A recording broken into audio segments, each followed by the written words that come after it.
dans la présentation que je vous propose ici, il y a tout d'abord une présentation des mécanismes d'effondrement. Après, on va essayer de faire un bilan. Donc on va essayer de comprendre quelle est la situation actuelle. Mais on ne va pas s'arrêter là, on va aussi derrière essayer de se poser la question du quoi faire face à ces constats. Alors remarquons d'abord qu'il existe plusieurs types d'effondrements de civilisation. Alors il y a deux classes importantes, il y a des effondrements de type structurel et des effondrements de type biophysique. Alors il y en a d'autres, hein. Là c'est on va dire les effondrements les plus importants. Alors, l'effondrement de type structurel consiste en fait en une simplification rapide des structures sociétales. Alors ici, les structures sociétales, on va les comprendre en termes de culture, mais aussi en termes d'institutions. Donc, ce qu'on va regarder en fait ici, c'est les organisations, hein, globalement, dans les relations. Et il y aura un élément clé sur lequel va s'articuler les mécanismes. Et en fait, derrière cet élément clé, c'est la complexité. Le deuxième type d'effondrement qu'on va regarder, c'est les effondrements biophysiques. Donc là, ça consiste en quoi? Ça consiste en une chute rapide de la production industrielle, de la production agricole et aussi de la population. Donc ce qu'on va regarder, c'est plutôt des quantités physiques ou des quantités biophysiques. Et l'élément structurel, vraiment le substrat, là derrière, ça va être la question des ressources. Alors ces mécanismes, donc ils ne sont pas aussi isolés, hein. Par exemple, dans le cas romain, il y a eu essentiellement un effondrement structurel, mais souvent, quand même, lorsqu'on a un effondrement biophysique, on a aussi un effondrement structurel qui arrive après ou en même temps. Donc c'est des choses quand même qui peuvent être liées. Alors, il y a de nombreux chercheurs, hein, qui travaillent depuis un certain temps là-dessus. Il y a de nombreuses civilisations qui étaient plus ou moins sophistiquées, plus ou moins à des niveaux de technologie élevés, qui se sont effondrées. Il y a très longtemps, il y a 4000 ans, et même il y a des cas plutôt récents. Si vous voulez connaître un peu mieux ces civilisations, je vous invite à lire le livre de Jared Diamond, qui s'appelle Collapse, dans laquelle donc l'auteur essaie de comprendre pourquoi est-ce qu'un certain nombre de civilisations se sont effondrées et pourquoi d'autres ont réussi à se maintenir. On va d'abord commencer à comprendre les mécanismes qui sont liés aux effondrements structurels. Alors les travaux qui sont de notre point de vue les plus pertinents là-dessus, c'est les travaux de Joseph Tainter qui ont permis de formaliser ça et d'essayer de comprendre un peu les mécanismes. Alors ça repose sur la notion de complexité. Donc cette notion de complexité en fait, correspond en fait à un niveau d'intégration et un niveau de contrôle des comportements, mais il y a aussi derrière une idée qui a une diversification et une spécialisation du système. Donc il y a vraiment ces deux composantes qui sont importantes. Alors pour Tainter, une société, c'est en fait une structure qui est là pour résoudre des problèmes. Et son constat, c'est que ces sociétés ont une tendance irrémédiable à se complexifier dans le temps, tout simplement parce que on est sans arrêt confronté à de nouveaux problèmes, et donc pour résoudre les problèmes, on va rajouter des choses, on rajoute des couches, des institutions, on rajoute des technologies, donc qui complexifient le tout. Et en plus, il y a aussi un côté inertie qui fait qu'on a tendance à ne pas simplifier. C'est pas si facile de resimplifier derrière quand on a créé des choses. Alors la première vraie contribution de Tainter, en fait, c'est de montrer que cette complexité, c'était en fait une fonction économique, qu'elle avait des coûts, des bénéfices, et que en fait, le ratio coût-bénéfice, il évoluait dans le temps. Qu'au bout d'un certain temps, lorsque on est à un niveau de complexité, rajouter un niveau de complexité en plus aura tendance à avoir plus de coûts que de bénéfices. Et donc il y a un moment où on va obtenir un optimum, et le moment où la société va obtenir cet optimum de complexité, il va y avoir une boucle de rétroaction qui va se mettre en place, et juste pour que la société puisse se maintenir, que le système puisse se maintenir, il va devoir se complexifier, et donc toujours coûter plus cher et toujours se complexifier, etc. Et à la fin, on va arriver à ce qu'à la fin, cette situation soit intenable. Alors la deuxième contribution de Tainter porte sur le fait qu'il a montré qu'il y avait un lien très étroit, très fort, très direct entre l'énergie et la complexité. Et donc le moment où il y a justement cet effondrement, c'est où il arrive au moment où ce coût de l'énergie est trop cher, est trop important, il devient insupportable pour la société. À propos donc de d'effondrement structurel, on ne peut pas ne pas aussi parler des analyses de Dimitri Orlov. Alors Dimitri Orlov, c'est pas un chercheur, c'est on va dire un essayiste, c'est quelqu'un qui a un background plutôt d'ingénieur. il explique qu'il y a plusieurs stades dans l'effondrement, qu'il y a tout d'abord un effondrement financier, puis un effondrement commercial, puis politique. Derrière, on a un effondrement social et un effondrement culturel. Ce qui est vraiment intéressant, c'est que là derrière, en fait, sur chacun de ces stades, repose en fait un effondrement de croyances. Donc c'est un peu ce qui caractérise ces différents stades.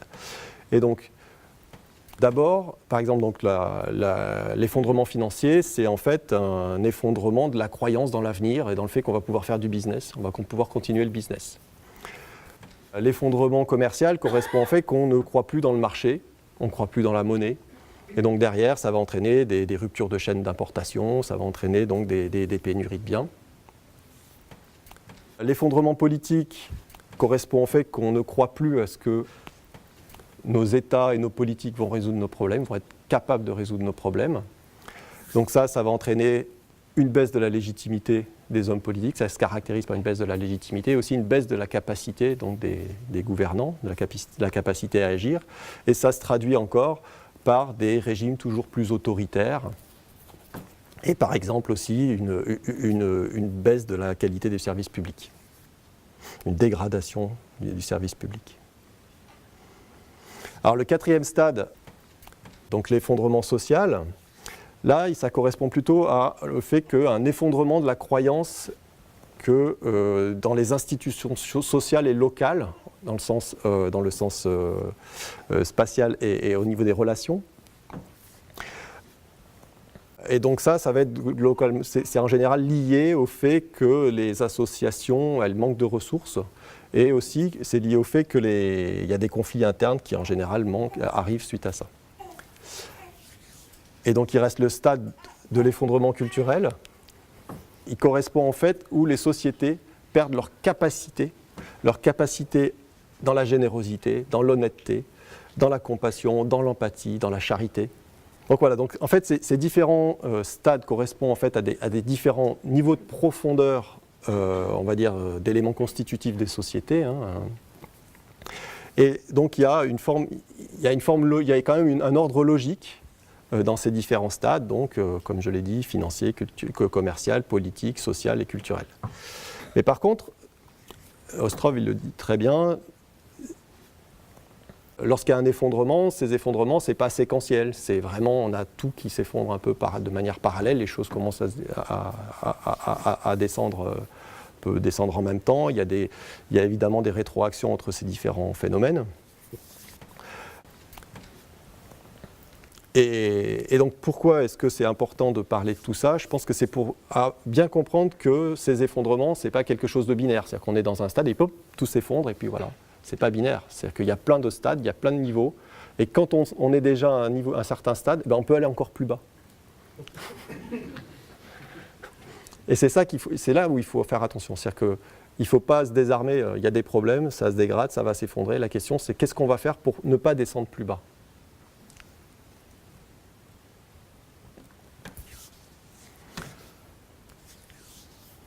Alors maintenant, on va basculer sur les effondrements biophysiques. On va essayer de comprendre les phénomènes qu'il y a derrière et les mécanismes. Alors, les meilleurs travaux de notre point de vue qui permettent de comprendre ça, c'est les travaux du Club de Rome, le fameux rapport Meadows. Alors ça, c'est donc des travaux qui ont été dirigés par Denis Meadows, qui était chercheur au MIT. Donc ça consistait d'abord ils ont élaboré d'abord un modèle numérique qui représentait le monde avec les différentes classes. Donc il y avait les populations, la production industrielle, la production agricole, il y avait la pollution et les ressources, et donc ces grandes variables interagissaient entre elles. Bien entendu, elles étaient désagrégées, elles étaient à des échelles plus fines, mais là, donc ça c'est les variables agrégées de ce système. Et il est sorti un livre dans les années 70, un rapport qui a été publié, qui a fait beaucoup de bruit. Il est sorti en 12 millions d'exemplaires, en 37 langues. Donc c'est vraiment quelque chose qui a eu un impact important à l'époque. Et c'est un travail qui a été mis à jour relativement récemment, en 2004. Alors, quels sont pour nous, l'élément le plus saillant, l'analyse la plus saillante là-dedans, c'est le fait qu'on peut identifier 3 ingrédients dans ces effondrements biophysiques. Alors tout d'abord, on a la croissance, il faut qu'il y ait un phénomène de croissance. Derrière, on a des limites, le système a un certain nombre de limites. et que le système a aussi de l'inertie. Et lorsqu'on a ces trois ingrédients, le système a tendance à dépasser ses capacités, et derrière, on érode les limites et on arrive à un effondrement du système.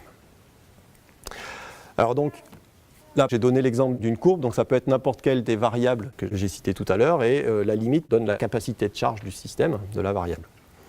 Alors, ce qu'on pourrait penser, c'est que le système, lorsqu'il y a une limite, eh ben, il va s'arrêter doucement à la limite. Mais en fait, le système qui est lié à nos sociétés, il n'est pas comme ça, tout simplement parce qu'on peut dépasser les limites. Et donc, c'est par exemple le cas actuellement.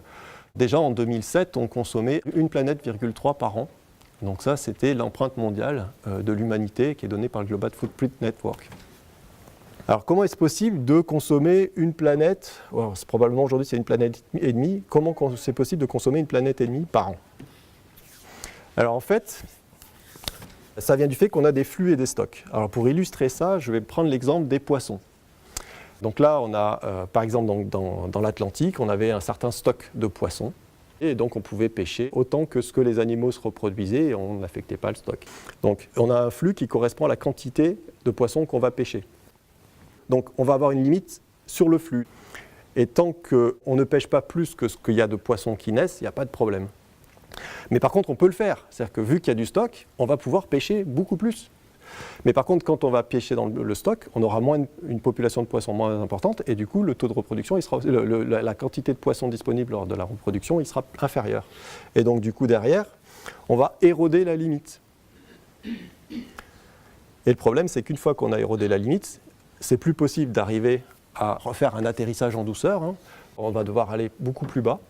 Et donc derrière, par inertie, on descend même encore plus bas que ce que la limite existe. Et donc on a vraiment ce phénomène d'effondrement. Alors, donc le Club de Rome n'a pas seulement fourni des analyses. En fait, il y avait le modèle World3 qui avait été élaboré. Donc ce modèle, c'est un modèle numérique qui a permis de faire des simulations. Alors voilà donc un résultat type de ce qui est sorti du modèle World3.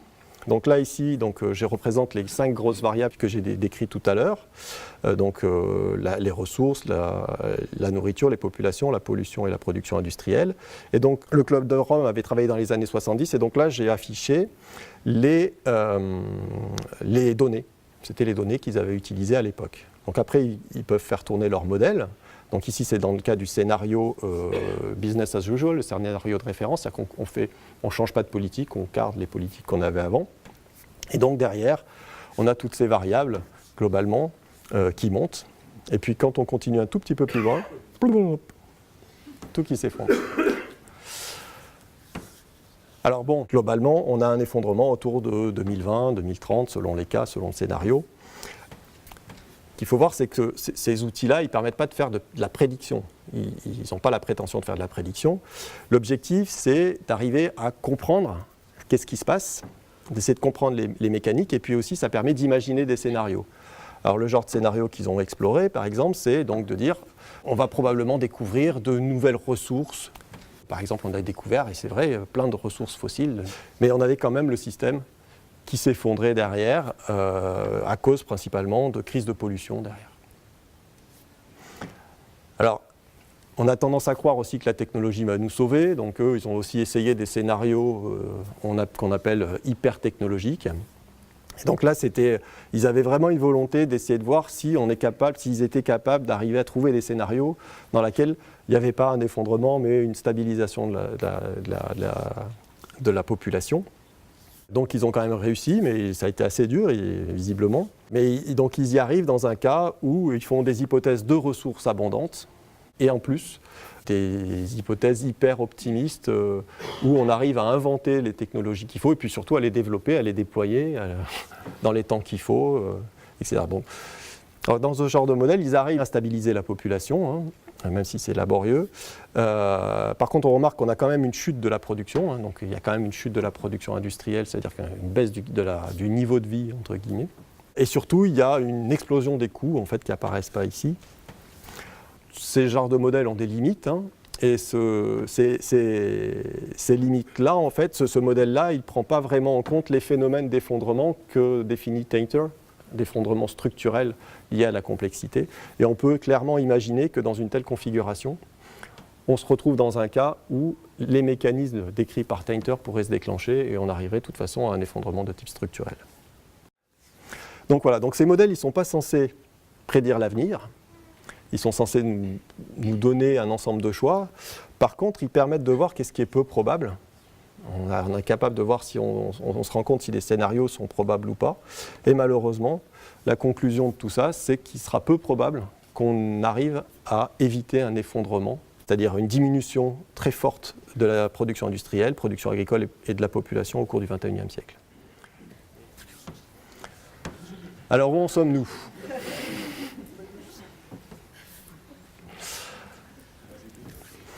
Alors on va commencer d'abord par l'effondrement biophysique. Alors, on a dit qu'il y avait 3 ingrédients, la croissance, la limite et l'inertie. Alors la croissance. Alors voilà, je crois qu'il n'y a pas grand-chose à dire, c'est la population humaine, elle a explosé. C'est plus qu'exponentiel. Aujourd'hui on est à 7,4 milliards, on est encore bien plus haut. Mais en fait, presque tous les indicateurs de ce qu'on a consommé, ça a vraiment explosé dans ce dernier siècle, à commencer par l'énergie. L'énergie primaire a été multipliée par 7 en un siècle, et par personne. Et ce, malgré le fait qu'on ait augmenté l'efficacité, c'est-à-dire que l'efficacité a été globalement augmentée par 3, grossièrement. Et à la fin, on arrive à ce que, en termes de services énergétiques, on a augmenté notre capacité par 100 en un siècle, lorsqu'on multiplie tout ça. Ce qui est colossal. Et du coup, ça a permis de faire quoi ? Ça a permis de raser des forêts, ça a permis de faire des maisons, des routes, des aéroports, de transporter tout à travers le monde, avec des cargos, des avions, tout ce qu'on voulait. Donc cette énergie est colossale et elle nous a permis donc de consommer aussi de toutes sortes de choses et d'augmenter cette croissance. Donc par exemple, la consommation de métaux a été multipliée entre 10 et 15 dans un siècle. La consommation de viande a été multipliée par 2 en 50 ans par personne. La consommation de céréales a été multipliée par 3,5 en 50 ans. Donc, voilà, on est vraiment sur un phénomène de croissance. Alors, on pourrait multiplier les indicateurs. Je pense que ça suffit. C'est suffisamment convaincant. Alors, la question des limites et de leur érosion. En fait, aujourd'hui, on a déjà largement entamé les fondements de la civilisation humaine. En particulier l'eau. Il y a une partie très large du globe aujourd'hui qui est en stress hydrique. On a en particulier 50% de la population mondiale qui vit dans des régions où les réserves d'eau diminuent à cause d'une exploitation trop importante des nappes aquifères. On a 70% des récoltes aujourd'hui qui sont destinées à l'irrigation et 40% des récoltes mondiales qui proviennent des terres irriguées. Autrement dit, la marge de manœuvre est très faible et le jour où on aura vraiment des problèmes en eau, ça va tout de suite se répercuter sur les récoltes. Alors le substrat le plus important quelque part aussi, c'est le sol. Donc il faut bien voir que la qualité de nos sols, le fait qu'ils soient fertiles, c'est lié à l'existence d'une couche très fine de terre qui s'appelle l'humus, qui mesure à peu près une trentaine de centimètres et qui a mis plusieurs centaines de milliers d'années pour se créer. Et aujourd'hui, donc cette terre, elle est en train de partir, cette couche d'humus est en train de disparaître et on a 25% de la surface continentale qui est en voie de désertification. Ça menace la vie quotidienne de plus d'1 milliard de personnes, que ce soit des agriculteurs, des éleveurs, et ça dans plus d'une centaine de pays. Alors il y a les déserts qui progressent aussi, l'accélération est alarmante. Dans les années 60, les déserts ont augmenté de 1500 km par an. Aujourd'hui, on est autour de 3600 km par an d'extinction des déserts. Alors ça ne touche pas que les zones désertiques, ça nous touche aussi, et ça touche aussi donc l'agriculture directement, parce qu'on a vraiment aujourd'hui dans le monde, on a un tiers des terres agricoles qui sont soumises à l'érosion excessive, et des scientifiques ont démontré que chaque fois qu'on perd 1 cm de couche de terre arable, derrière on avait le rendement qui baissait de 2,5%, en particulier donc pour un certain type de céréales.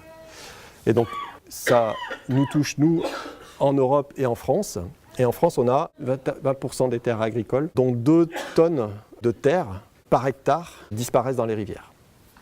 Bon, on peut rajouter à ça tout ce qui est artificialisation du sol. En gros, on bétonne aussi entre les parkings, les maisons, les routes. Il y a à peu près un département qui disparaît tous les 10 ans, qui est bétonné.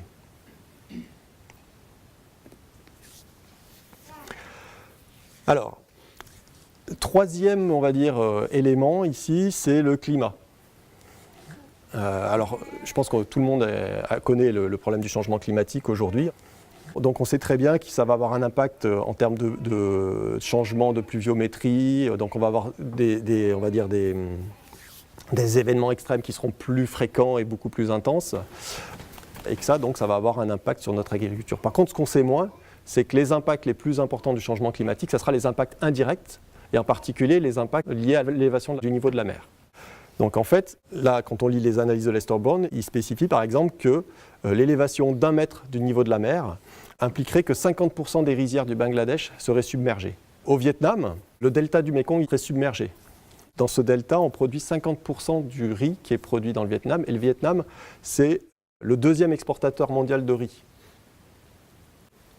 Alors, 1 mètre, c'est un exemple gentil parce que, en fait, ça pourrait aller de 6 à 12 mètres. Mais l'élément probablement le plus important sur le climat, c'est la fonte des glaciers, en fait. La fonte des glaciers va avoir un impact colossal pour la sécurité alimentaire mondiale parce que ces glaciers, en fait, ils vont alimenter les fleuves pendant les saisons sèches. Et du fait que les nappes phréatiques, elles baissent, on peut imaginer que dans l'avenir, ça va être très très difficile en période de saison sèche pour l'agriculture. Et il faut avoir en tête qu'aujourd'hui, il y a 1 milliard d'individus en Chine et en Inde qui dépendent directement de ce système hydrique qui est alimenté par les glaciers de l'Himalaya. Donc ça nous affectera aussi, parce que par exemple les Alpes, tous les glaciers du monde sont concernés, ils sont en train de fondre presque à vue d'œil.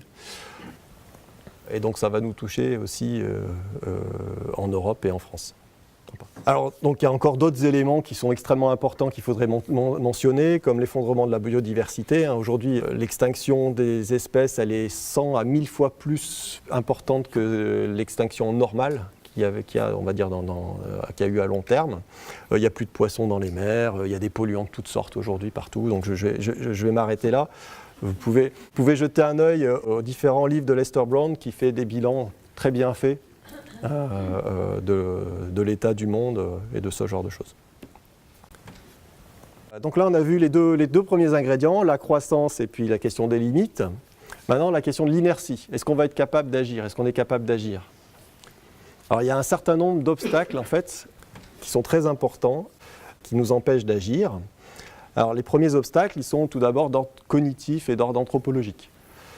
Tout d'abord, par exemple, nos sens, ils ne sont pas équipés pour capturer les changements globaux, que ce soit le climat ou la biodiversité. On a beaucoup de mal à capturer ces changements globaux. Donc les scientifiques peuvent nous aider, ils sont là, ils nous apportent de l'information, mais malgré ça, on a beaucoup de difficultés à comprendre les phénomènes qu'il y a derrière, qui sont exponentiels en général, qui sont non linéaires. Et aussi, on a beaucoup de mal à comprendre les événements à faible probabilité, c'est-à-dire que ces fameux signes noirs. Donc ça, c'est des choses qu'on a du mal à assimiler, et donc du fait qu'ils freinent notre action là-dedans. Après, en plus, on est un peu codé pour réagir aux dangers immédiats et pas forcément à ce qui est lointain et puis dans le temps ou dans l'espace, en fait. Alors, il y a des obstacles aussi moraux qui sont liés au fait qu'on a du mal à cerner notre responsabilité. Si je me sentais responsable, j'agirais, alors que là, vu que ma responsabilité est complètement noyée, c'est extrêmement difficile d'agir. Par exemple, est-ce que le monde serait différent si j'étais pas né? Ça, c'est clair qu'il serait probablement exactement le même. Et si je ne prenais pas ma voiture, le jour qu'il y a un pic de pollution, je pense que ça ne changerait pas grand-chose. Alors, il y a un certain nombre d'obstacles idéologiques. Alors là, je donnerais juste le fait on croit tous dans l'avenir, on croit dans les technologies, on croit dans le progrès.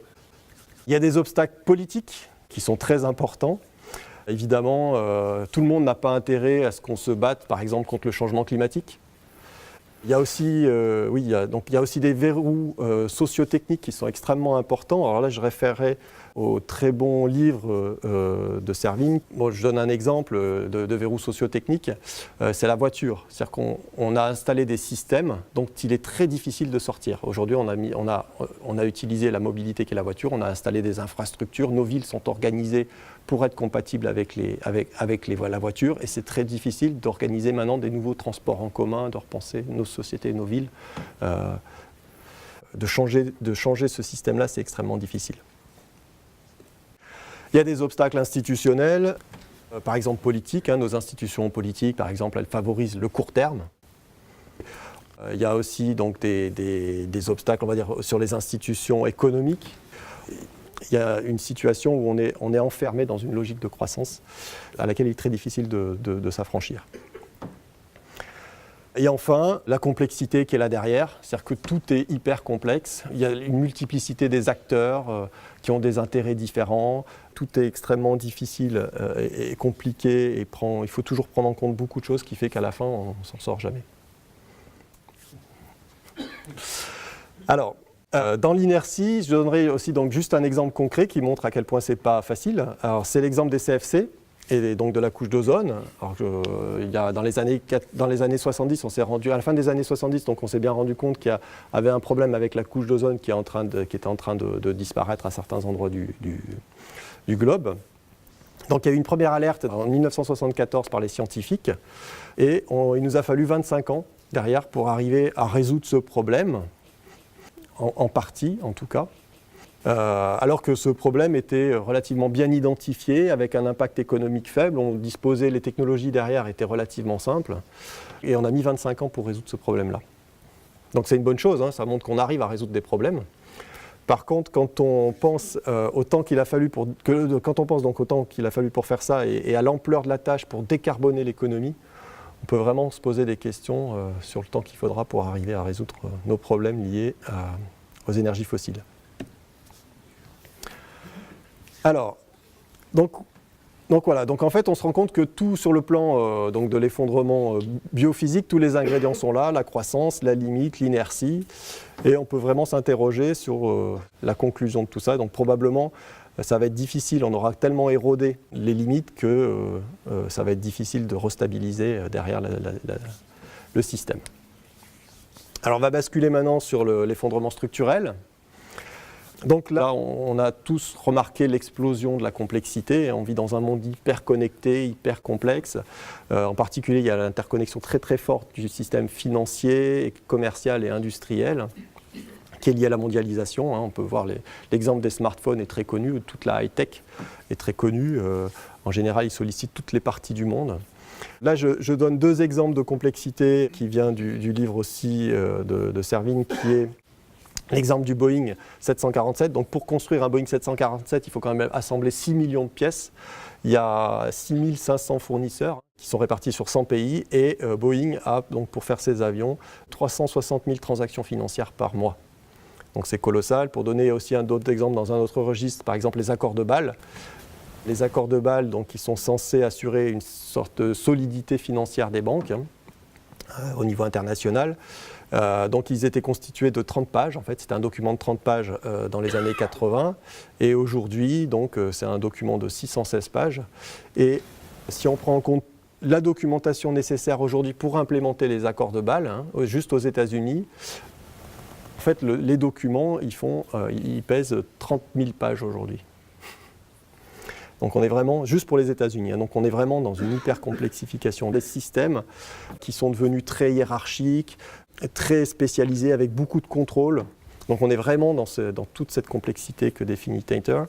Et aussi même sur la question de l'énergie, parce qu'en fait l'humanité donc, a joui d'une énergie énorme. On a découvert plein d'énergies fossiles, on les a consommées goulûment. Et donc le problème c'est qu'aujourd'hui ces énergies fossiles, elles sont toujours très nombreuses, mais par contre c'est beaucoup plus cher d'aller les extraire. Et c'est un peu ce qui a causé typiquement la crise actuelle. C'est-à-dire qu'en 2006, il y a eu une augmentation du prix des énergies fossiles, du pétrole. Derrière, ça a ralenti l'économie et c'est ça qui a engendré la crise financière derrière. Donc on est vraiment dans ces mécanismes-là qui ont été décrits par Tainter. Alors juste, on pourrait aussi revenir sur Orlov. Je pense que quand je vous ai décrit les différents stades, globalement, on s'est tous dit, là on y est un petit peu quand même. On voit très bien que ces effondrements ont déjà commencé. Et ce qui inquiète le plus Orlov, c'est le fait que dans les sociétés occidentales, en particulier aux États-Unis, mais aussi en Europe, le 5e stade a commencé depuis plutôt longtemps. C'est-à-dire qu'aujourd'hui, on a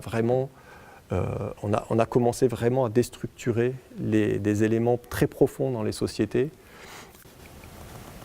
Et ça ne présage pas forcément des bonnes choses. Donc voilà, donc nous on est donc face aujourd'hui à ces deux types d'effondrements, qui soient vraiment structurels ou biophysiques. Et juste pour revenir au modèle du Club de Rome, Donc c'est un modèle qui a été développé il y a 30 ans, hein. C'est un modèle de simulation. Donc là, en pointillé, on retrouve le modèle business as usual. Donc il y a des chercheurs qui se sont amusés à faire de la validation de modèles, hein. C'est Turner qui a fait ça. Et on remarque que lorsqu'on continue à tracer les données sur la simulation, ben, ça matche très bien.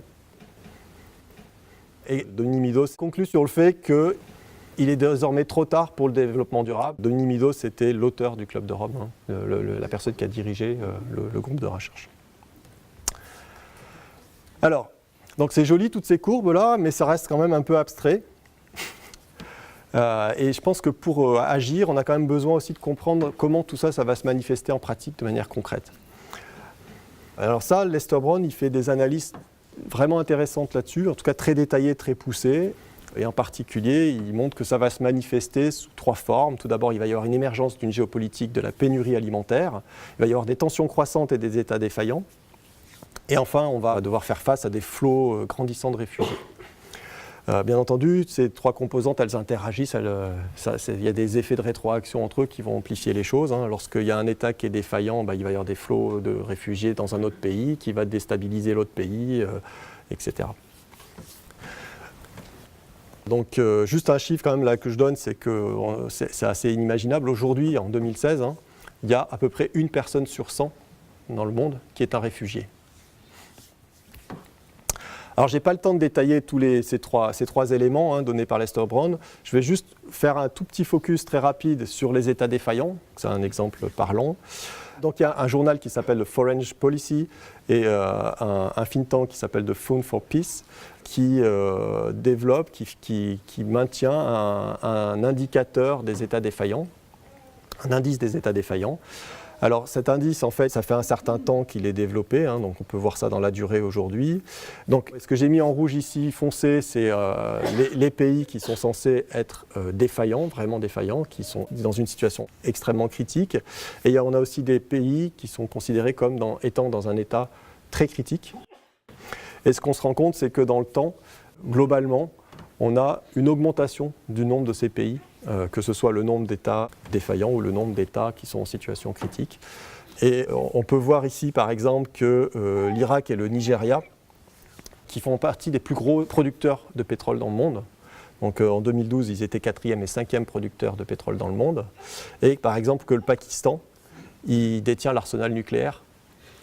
Donc on peut imaginer la fragilité de tout ça le jour où tout ça va se dégrader. En termes de dynamique, qu'est-ce que ça va donner? Donc, ce qu'il faut bien avoir en tête, c'est qu'un effondrement, c'est un processus. Mais en fait, ça va être en fait une succession de chocs avec des paliers. Donc, ces chocs peuvent être plus ou moins violents, des paliers plus ou moins longs. Et il y a une sorte de dynamique, hein, il y a quelque chose qui va créer de l'entraînement et ça peut être plus ou moins rapide du coup. Alors ce processus, il sera hétérogène, c'est-à-dire qu'il ne va pas arriver au même moment, de la même façon, donc il n'y aura pas les mêmes déclencheurs et ça ne va pas avoir donc la même profondeur dans tous les endroits du globe. Et un autre caractère très important, c'est qu'on est dans des situations vraiment imprévisibles. Autre chose qu'il faut avoir en tête, c'est que bon, il y a eu plein de civilisations qui se sont effondrées, hein, mais par contre, c'est la première fois que c'est global pour toute la planète et que c'est sur tous les fronts. Et aussi, ce qui est pour la première fois, c'est que les risques d'impact pourraient être irréversibles et qu'ils ont une intensité majeure. C'est par exemple pour le cas du changement climatique ou des catastrophes nucléaires. Par exemple, vous imaginez bien que si nos civilisations s'effondrent au stade 4 ou 5, nos centrales nucléaires aujourd'hui, on ne pourra pas les entretenir comme il faut et qu'il pourrait très bien se passer des catastrophes nucléaires importantes. Alors, quoi faire? Alors, ce qu'il y a, c'est que nous sommes en fait en train de détruire la possibilité d'avoir une vie digne, sous-entendu pour tous. Ça, c'est quelque chose qu'il faut garder en tête. Et donc, l'option actuellement choisie par les puissants, donc j'entends puissants, on va dire les grands États, les multinationales, voire des individus, hein, on peut penser aux 1% qui détiennent l'essentiel des richesses aujourd'hui. Leur option choisie peut se résumer à chacun pour soi, tirer son épingle du jeu à tout prix. Et on va dire en pratique, ça va se concrétiser par essayer de renforcer sa richesse pour essayer d'augmenter ses chances. Donc ça, c'est un choix. Ce choix, il peut être motivé, justifié, à bon ou mauvais escient. Ils peuvent être motivés, par exemple, par le fait qu'il y a un imaginaire qui est que l'homme, dans sa nature, par nature, est profondément égoïste, qu'on n'a que ce qu'on mérite, que, de toute façon, c'est la loi du plus fort qui prédomine. Ce qu'il faut penser, c'est que probablement, c'est une stratégie qui peut, c'est même pas sûr, profiter à ces 1%. Mais par contre, ça va fortement dégrader les conditions de vie, de survie des 99 autres %. Alors, si on ne se résout pas à ça, il nous semble important de se poser la question d'agir alors donc dans quel objectif. Et donc la seule réponse qui me paraît faire du sens, c'est donc minimiser la souffrance pour tous et partout. Et ça, ce n'est pas la science qui nous donne cette réponse. Ça, c'est une question de valeur. La science, elle peut nous permettre, par contre, une fois qu'on a choisi une direction, de voir comment on peut atteindre, à la rigueur, l'objectif qu'on s'est fixé et essayer de l'atteindre au mieux. Mais ce n'est pas la science qui va nous dire qu'est-ce qu'il faut qu'on fasse. Donc en fait, ce qui va être douloureux, c'est la descente. C'est-à-dire qu'une fois que l'effondrement il aura lieu, on peut penser que ça ira mieux. Et donc pour éviter la souffrance pendant la descente, il faut absolument minimiser la violence des chocs. Donc ça, c'est une question d'amplitude derrière et de vitesse. Et il faut aussi essayer de ne pas descendre trop bas dans les stades d'effondrement. Donc ça, c'est donc des questions d'inertie derrière. Alors, ne pas descendre trop bas, ça va être à la fois sur les questions de structure sociétale, donc je l'ai mentionné, il faut essayer de se débrouiller pour que l'effondrement social et culturel n'ait pas lieu, ou le moins possible, on essaie d'aller le moins profondément possible là-dedans. Donc essayer de s'arrêter au stade 3 d'Orlov. Et pour l'environnement, il faut éviter d'arriver au scénario du pire, en particulier par exemple pour le climat. Donc le GIEC, ça fait un certain temps qu'il existe, qui génère des documents, et on est toujours dans les pires scénarios. C'est-à-dire qu'au fur et à mesure qu'on avance, on est dans les pires scénarios. Et aujourd'hui, il y a un certain nombre de chercheurs qui ont fait des scénarios où on est arrivé à une augmentation de température de plus de 7 degrés en moyenne globale en 2100. Pour arriver justement donc à agir comme il faut, il nous semble important d'adopter donc une démarche d'adaptation. Et d'abord, la première chose à faire, c'est d'accepter l'effondrement, d'accepter l'inévitable. Tenter de conserver le système actuel est probablement vain et probablement contre-productif. C'est-à-dire que l'idée qu'il y a derrière, c'est que plus l'effondrement sera retardé et plus il risque d'être violent. On pourrait tenter, en tout cas certains sont tentés, d'essayer de préserver le système en améliorant son efficacité. Alors là, il faut se méfier de ça, et en particulier lorsque l'efficacité est directement accolée à une baisse des coûts, où l'objectif, quelque part, c'est de réduire les coûts. En général, lorsqu'on augmente l'efficacité dans cette vision-là, on a tendance à augmenter la complexité, à spécialiser, à augmenter, à avoir du contrôle, et donc on aura tendance à rigidifier les choses. Et donc là derrière, on a tendance à diminuer la résilience du système. Et donc un exemple typique, c'est que l'économie, pour s'optimiser aujourd'hui, pour baisser les coûts et pour essayer d'être plus efficace, on a supprimé les stocks. Aujourd'hui, on a une économie à flux tendu.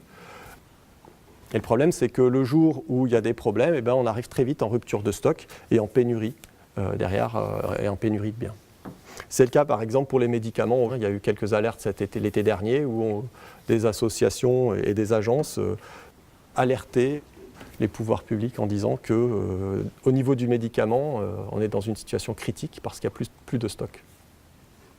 Voilà, alors pourquoi est-ce que c'est important d'être résilient? C'est parce que le monde est complètement imprévisible aujourd'hui et qu'il va falloir arriver à avoir des systèmes qui s'adaptent le plus vite possible, à moindre coût, et donc qui soient le plus souple possible. Alors donc, qu'est-ce qu'il faut faire de manière pratique? Donc en fait, j'ai dit un peu ce qu'il ne fallait pas faire.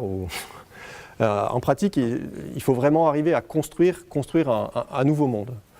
Donc ça veut dire construire des nouvelles institutions, au sens large, et ces institutions, il faut qu'elles nous permettent à la fois de décider ensemble et d'agir ensemble. Donc, dans l'agir ensemble, il y a la question de la production, la question de l'échange. Donc ça peut se manifester sous la forme de développer des monnaies locales, mettre en place des réseaux de distribution comme les AMAP, développer la permaculture au niveau de la production, etc. Donc il y a plein de nouveaux systèmes qu'on peut créer. Et donc ces institutions, elles doivent avoir un certain nombre de propriétés, c'est très important. On doit vraiment viser à ce qu'elles vérifient ces propriétés qui sont résilience, simplicité et polyvalence. Il faut aussi qu'elles soient en phase avec les limites environnementales et qu'elles se localisent à des échelles adaptées, la plus petite possible. Il faut enfin que ce qu'on va créer soit le plus déconnecté possible du système dominant parce que lorsque les choses vont s'effondrer, il faut qu'elles puissent tenir et qu'elles ne s'effondrent pas avec. Donc voilà, mais construire des institutions, ça ne suffira pas. Il faut aussi construire un nouvel imaginaire.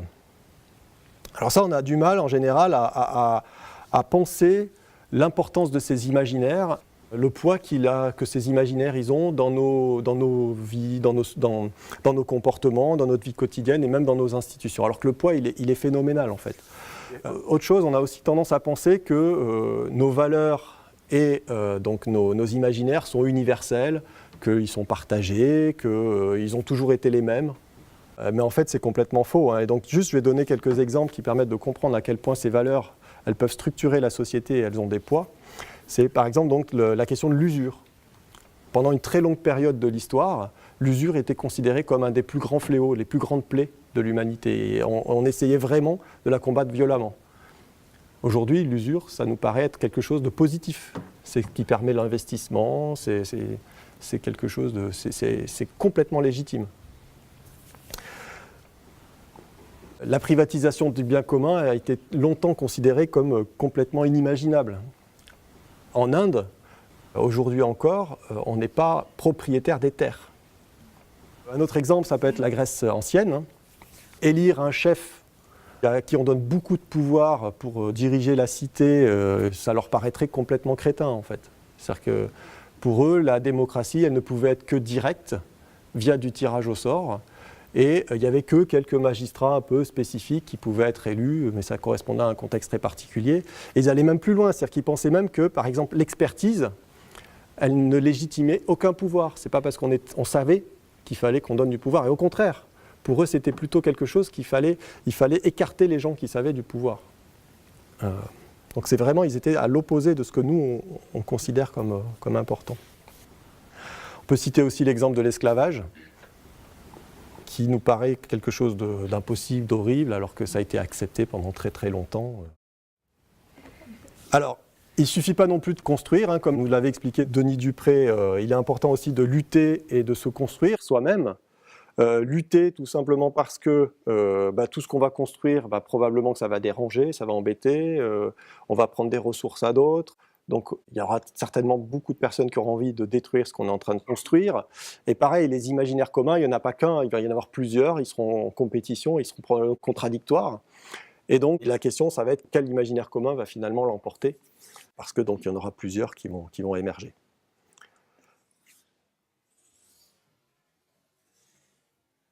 Alors pourquoi vous racontez tout ça?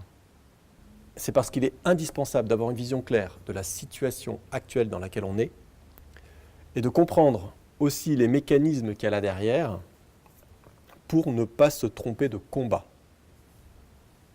On pourrait en effet être tenté de se battre et de tout faire pour essayer de conserver le système existant. Ça serait rassurant, mais ça serait aussi probablement vain et contre-productif. Pour arriver à avancer dans une bonne direction, il est indispensable d'arriver à accepter l'éventualité d'un effondrement.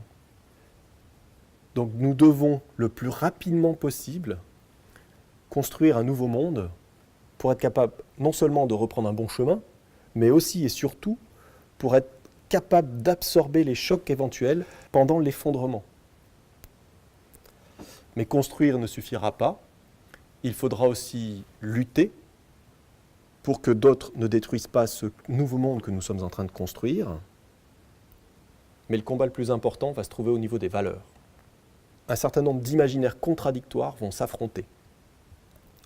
Ces périodes de basculement d'imaginaires collectifs sont imprévisibles et ces basculements sont rares. Or, Aujourd'hui, ce que je constate partout, c'est que les gens sont en souffrance. Cette souffrance est liée au fait qu'on a le sentiment que nos vies ne font plus sens. Cette perte de sens me semble être très largement liée au fait que les imaginaires communs qu'on nous impose ne sont plus en phase avec ce que nous ressentons.